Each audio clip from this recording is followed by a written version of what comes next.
Hello friends, welcome back to our YouTube channel. In today's video, we will discuss about the official cutoff for the common recruitment examination post code 28 audit technologist vacancy.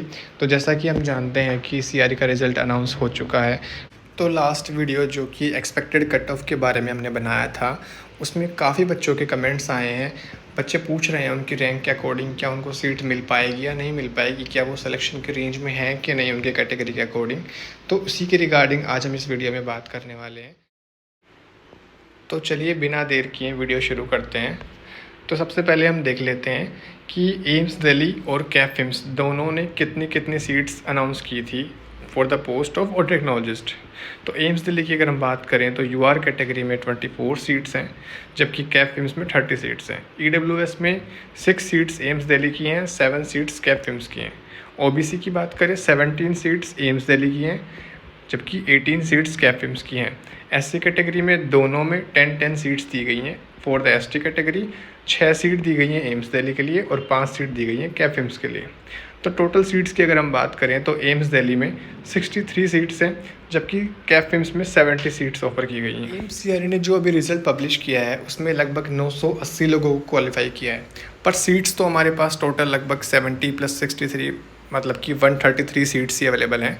तो इसका मतलब ये नहीं है कि सभी लोग qualify किए हैं तो सबको सीट्स ऑफर की जाएंगी। तो आप में से काफ़ी लोग सोच रहे होंगे कि जो टॉप 133 रैंक तक हैं उन्हीं को सिलेक्शन मिला है, उन्हीं को सीट्स मिलेंगी, पर नहीं, ऐसा नहीं है। सिलेक्शन डिपेंड करता है कैटेगरी और कैटेगरी में कितनी सीट हैं उन पे। तो हम बात कर लेते हैं कट ऑफ के बारे में। तो यूआर कैटेगरी में जैसे कि हम बात करें टोटल 54 सीट्स हैं। तो जो टॉप 54 के अंदर होंगे उनको यूआर कैटेगरी के अकॉर्डिंग सीट ऑफर की जाएगी। तो रिज़ल्ट की अगर हम बात करें तो उसमें कैटेगरी वाइज रैंक नहीं प्रोवाइड की गई है हमको।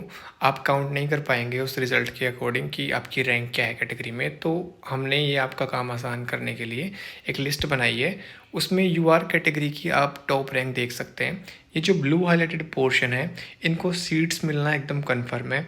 तो इनमें जो अगर आपका रोल नंबर है तो आप श्योरली सिलेक्टेड हैं। ऐसे ही अगर हम बात करें ओबीसी कैटेगरी के लिए, तो ओबीसी कैटेगरी के लिए भी हमने लिस्ट प्रिपेयर की है। इसमें जो ब्लू हाईलाइटेड पोर्शन है वो सभी लोग सिलेक्टेड हैं, और जो नीचे ग्रे पोर्शन है वो वेट लिस्टेड कैंडिडेट्स के लिए है। तो आप अपना रोल नंबर इसमें चेक कर सकते हैं। अब काफ़ी बच्चे सोच रहे होंगे कि टोटल ओबीसी की सीट्स 35 ही थी, तो फिर इतने सारे ओबीसी के लोग कैसे सेलेक्ट हो पाएंगे। तो इसका मैं आपको एक्सप्लेन करता हूँ। टॉप 54 रैंक तक की बात करें तो टॉप 54 में 22 कैंडिडेट्स ओबीसी कैटेगरी के हैं और 6 कैंडिडेट्स एससी कैटेगरी के हैं।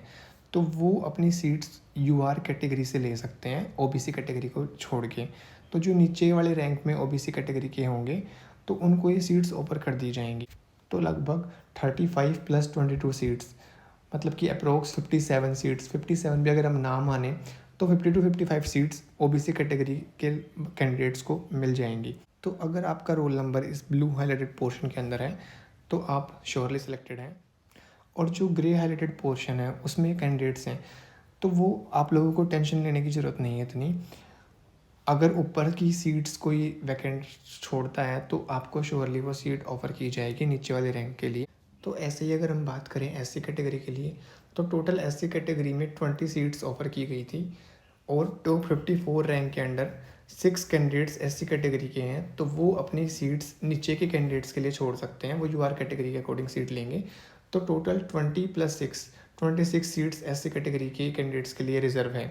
तो इसमें देखें अगर तो ऑरेंज हाईलाइटेड पोर्शन है वो सिलेक्टेड वंस के लिए है, जबकि जो ग्रे हाईलाइटेड पोर्शन है वो वेटिंग लिस्ट कैंडिडेट्स के लिए है। तो ऐसे ही अगर हम बात करें एसटी कैटेगरी के लिए, तो इसमें भी हमने एसटी कैटेगरी के अकॉर्डिंग रैंक अरेंज की है। तो जो ब्लू हाईलाइटेड पोर्शन है वो सिलेक्टेड वंस के लिए है, जबकि जो नीचे बचे हुए कैंडिडेट्स हैं वो वेटिंग लिस्ट के अंदर कहलाएंगे।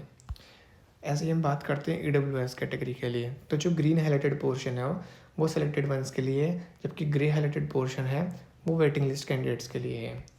तो जिन बच्चों का रोल नंबर सेलेक्टेड वाली हाईलाइट पोर्शन के अंदर है उन लोगों को बहुत बहुत congratulations, welcome to the AIIMS family, welcome to the job life.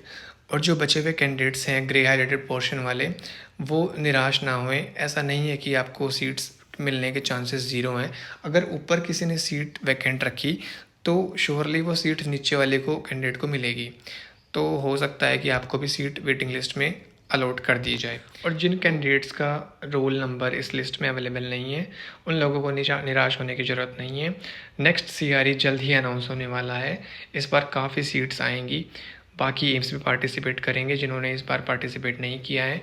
तो आप अपनी पढ़ाई जारी रखिए और जल्द ही हम प्रिपरेटरी वीडियो बनाने वाले हैं कि सीआरई की प्रिपरेशन हम कैसे कर सकते हैं, कहाँ से पढ़ना है, क्या क्या मटेरियल, कौन से बुक्स हम पढ़ सकते हैं, किन बुक्स का रेफरेंस ले सकते हैं। तो जल्दी हम अपने वीडियोस में बताया करेंगे। तब तक के लिए थैंक यू। मिलते हैं नेक्स्ट वीडियो में।